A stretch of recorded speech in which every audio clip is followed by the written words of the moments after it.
Hey, what's up? This is Chosen. Hope you're having a fantastic day as we head into the weekend here. Now, this is going to be a Raid Shadow Legends video talking about an important subject. We've got a new Void Legendary number 54 being added to Raid. And sorry, I'm probably pronouncing the name wrong. Klaidna, something like that. Klaidna, whatever. I'll do my best. But anyway, a new Void Legendary in a new faction. Let's talk about where I think she's going to rate and grade within the context of all of the other Void Legendaries. We'll break down the kit and the stats and where I think she'll be good, where I think she'll be bad, and all of that. So addressing a new Void Lego being added to the game, let's get into it.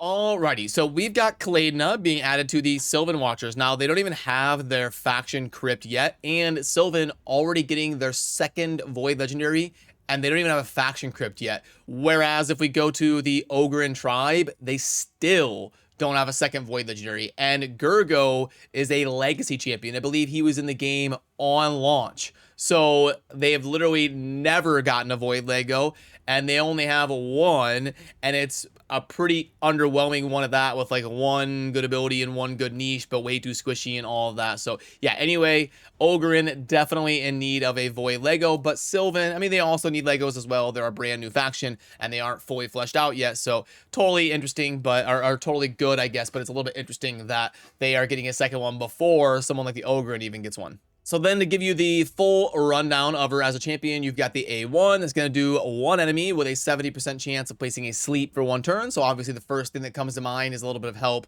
with the Sand Devil Necropolis, and then fill the champion's turn meter by 15% if the sleep is placed.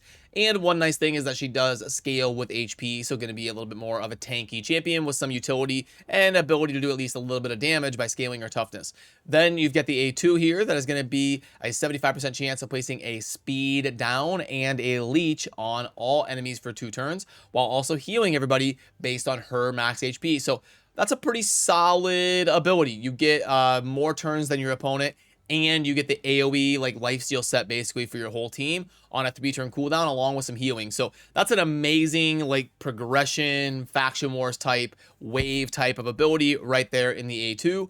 And then the A3 is going to be a place block debuffs buff and a revive on death buff on all allies for 2 turns. And again, that cycles to a 3-turn cooldown. And again, some of those revive on death strategies can be good for the Sand Devil Necropolis as well. So it's nice that she's got some impactful stuff here on a 3-3 cooldown, and then also a passive with a 30% chance of completely blocking the incoming damage of the first hit on an attack. You can book that all the way up to 60%, and it will occur once per turn. And then she also gets an aura of ally HP by 40% in dungeons. I believe this is like the second biggest aura in the game. Now, Lord Champ for it, actually the first legendary I ever booked up and maxed, has got a 50% in dungeons, but it's pretty rare that we see a 40% aura, and we are getting that here from Klaidna in the dungeons. Now, as far as the base stats, pretty solid. You've got the 60 between resistance and accuracy, which is nice,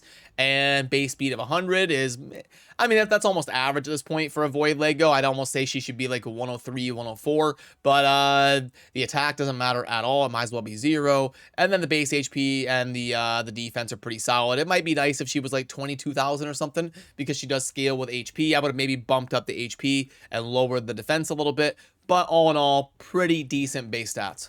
So, okay, let's try to talk objectively about where she is going to be good at and how she is going to function kind of in the context of the game. First of all, I think the overall reaction of the player base is going to be underwhelmed by her. I think people are going to be disappointed. I think people are going to feel like she is diluting the pool a little bit. And what people mean by that when they refer to diluting the pool is that, you know, when a champion that is underwhelming gets released into the Void Legendary pool, now all of a sudden that decreases the value of Void shards, because your odds of getting Krisk, Acrisia, Marichka, Siphi, Yumiko, and some of those top tier champions, now the odds of getting those gets reduced because you might pull a Klaidna from those shards instead of one of those top Legos, which means that it dilutes your chances.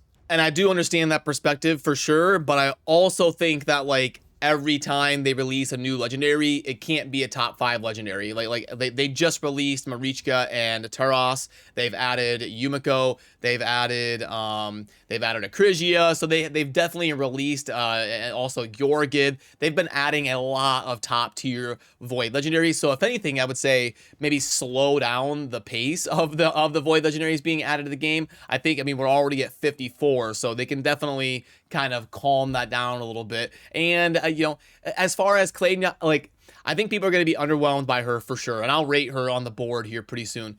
But I do think she's going to be pretty solid for like progression and some certain teams.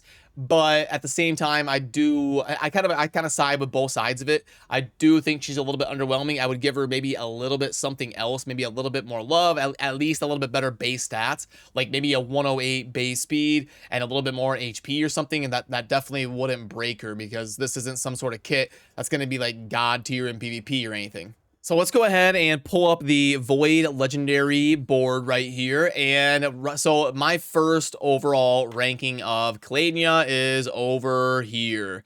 And you'll have to let me know down below if you agree or disagree. I need to test her a little bit more. I need to get more opinions on her. I need to play around with her within the game to really adjust that up or down. But as of my first initial thought, that is subject to change. That's kind of where I'm thinking of ranking her. Now, we saw Aileel come out a little bit ago as a legendary for the Sylvan Watchers, and I think people are warming up to him a little bit in terms of at least bringing some value in some live arena type teams and stuff like that. But I don't think people are viewing him as some god tier champion either. So both of the Void legendaries are going to be kind of viewed as underwhelming by the player base, I believe.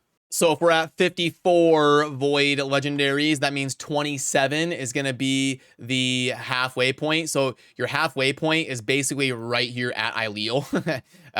So kind of like everything over here would be your better Void legendaries, and everything over here would be your below average, underwhelming Void legendaries that are maybe a little bit too niche or whatever. And I think, you know, as of right now, with what we know, you could probably make a case that Clayton goes anywhere between like 30 and 45. I mean, literally anywhere from like Ethos to like Sir Nick or something. I mean, anywhere within there, I could kind of see her range being, and people kind of discussing on where to place her. But if you disagree, definitely let me know down below. I want as many opinions as possible, especially on new champions being added to the game. And I've also got this all in an article over on the website that I'll link down below if you would like the more text version breakdown of what I'm kind of talking about in this video. But yeah, I mean, I do think the A2 is really good. I think at the A3, it's a little bit difficult to get consistent value out of Revive on Death, but it is a 3-turn cooldown, so it is nice. And I know people love Cardio, who is a Void legendary, but he brings a little bit of other utility as well. Block debuffs is very good in basically all areas of the game, especially in PvP. So like I can't put her like towards the bottom tier as an absolute trash can. I just don't think she's kind of keeping pace with some of those more god tier specialist Void legendaries that we're seeing in the game. And the A2 really is going to be very solid for most of the general content in the game, especially given that pretty big heal on a 3-turn cooldown. I mean, 20%. If you get her up to close to 100 to 100k HP, she scales with HP, so you're going to be stacking HP on her. That's you're talking about 20,000 AOE heal. So I think she can be a pretty solid support. That's along with like all the leech and stuff like that. So if you get her for somewhere like Faction Wars, you're going to make Sylvan Watcher Faction Wars probably a breeze. She'll make it like 5 times more easy than it is. Her grade, when we put her on the tier list finally, is probably going to be like a 95, 96 in Faction Wars. And then we'll kind of have to go through and I'll play around with her a little bit here in the test server, and then we'll get her added to our overall tier list, and we'll kind of be able to see where she ranks in game. But I'm going to guess it's going to be about average in terms of legendaries, maybe slightly above average over the context of like all the legendaries in the game, and in terms of Void legendaries, a little bit below average. So that is my first initial thoughts on Void Legendary number 54. And remember to subscribe on your way out if you enjoy daily Raid Shadow Legends content. I appreciate all of you. Remember to let me know down below your thoughts on Clayton and how you expect her to function within the game. Would really enjoy to hear your opinions as well. So as always, thanks for watching. Have a good rest of your day. Peace.